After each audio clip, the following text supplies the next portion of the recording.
Hi, ഇത് നമ്മുടെ രണ്ടാമത്തെ ട്യൂട്ടോറിയൽ വീഡിയോ ആണ്. ഇന്നത്തെ ഹെയർ സ്റ്റൈൽ നിങ്ങൾക്ക് ഇഷ്ടമാണെന്ന് നോക്കേ.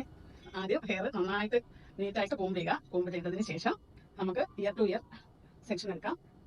ഇയർ ടു ഇയർ സെക്ഷൻ എടുത്തതിന് ശേഷം ഞാനൊരു സെക്ഷൻ ഡിഫ് കൊത്തുന്നുണ്ട്. ശ്രദ്ധിക്കേണ്ട കാര്യം, ഞാനിത് ക്രിമ്പ് ചെയ്തിട്ടില്ല, ഡ്രയർ യൂസ് ചെയ്തിട്ടില്ല, ഒന്നും ചെയ്യാതെ ചെയ്യുന്ന ഹെയർ സ്റ്റൈലാണ്.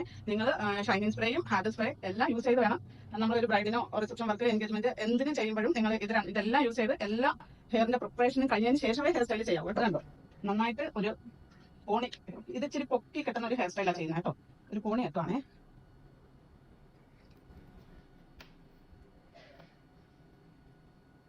അതിനുശേഷം ഈ ഡോണറ്റ്,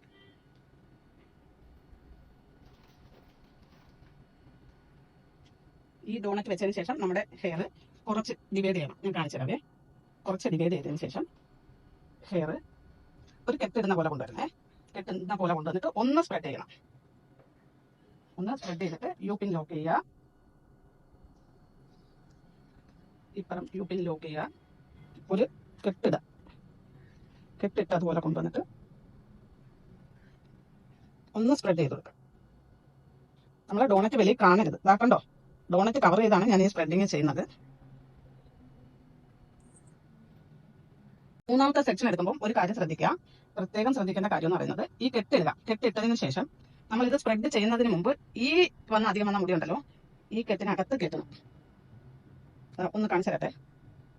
കെട്ടിട്ടു കെട്ടിട്ടിട്ട് ഒന്ന് കുഞ്ഞ് ടിസ്റ്റ് ചെയ്ത് കണ്ടോ, ആ ഒരു എൻഡ് ഉണ്ടല്ലോ, അതിനകത്ത് പോയിട്ടുണ്ടേ. കണ്ടോ, ഇപ്പൊ ഈ പോർഷൻ മൊത്തം ഫിനിഷിംഗ് ആയി. ഒരു മുടിയുടെ എൻഡ് പോലും വെളിയിലില്ല. ആ എൻഡ് വരെ ഫുള്ള് അതിന് ഞാൻ അകത്താക്കിയിട്ടുണ്ട്. ഇനി ഇപ്പം ചെയ്ത മുടിയുടെ എൻഡാണ് കിടക്കുന്നത്. അടുത്ത ഹെയർ ടിസ്റ്റ് ചെയ്യുമ്പോൾ ഇതകത്ത് കയറ്റിക്കണം. അല്ലെങ്കിൽ ഈ പൊടി ഹെയർ നമുക്ക് ഹൈഡ് ചെയ്യാൻ കുറച്ച് പാടാവുക. ഇനി ഇത് രണ്ട് പോർഷനായിട്ട് തിരിക്കാം. വീണ്ടും ഈ മുടി നന്നായിട്ട് കെട്ടുക. നീറ്റായിരിക്കണം ഹെയർ. കെട്ടിട്ടതിന് ശേഷം ഈ ഹെയർ നിങ്ങൾക്ക് നല്ല നീളം ഈ ഹെയറിന് തോന്നുന്നുണ്ടെങ്കിൽ ഇതൊന്ന് ടിസ്റ്റ് ചെയ്ത് അകത്ത് വെച്ചിട്ട് ഒരു യൂപിൻ കുത്തുക.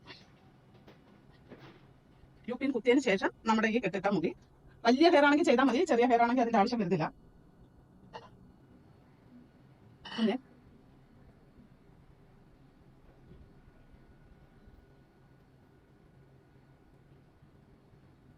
ലോക്ക് ചെയ്യുക. വീണ്ടും ഇനി നമുക്കൊരു ടാസ്ക് ഉണ്ട്. ഈ മുടിയുടെ എൻഡും ഈ മുടിയുടെ എൻഡും ഉണ്ട്. അപ്പൊ ഇത് രണ്ടും കൂടി പിടിച്ചിട്ട് ഒന്ന് ചേർത്ത് പിടിച്ചിട്ട് ഒന്ന് ടെസ്റ്റ് ചെയ്യാം. നമുക്ക് ആകെ ഇനി ഈ ഒരു മുടിയേ ഉള്ളൂ. അപ്പൊ ഈ രണ്ട് എൻഡ് കിടന്നാൽ നമുക്ക് കവർ ചെയ്യാൻ പറ്റത്തില്ല. അപ്പൊ ഈ രണ്ട് തുമ്പും കൂടെ ടെസ്റ്റ് ചെയ്ത് ഇതിനകത്തോട്ട് കയറ്റി വെച്ചതിന് ശേഷം ഇത് യൂപിൻ കൊണ്ട് ലോക്ക് ചെയ്തതിന് ശേഷമാണ് ഈ മുടി നമ്മൾ കെട്ടിടേണ്ടത്.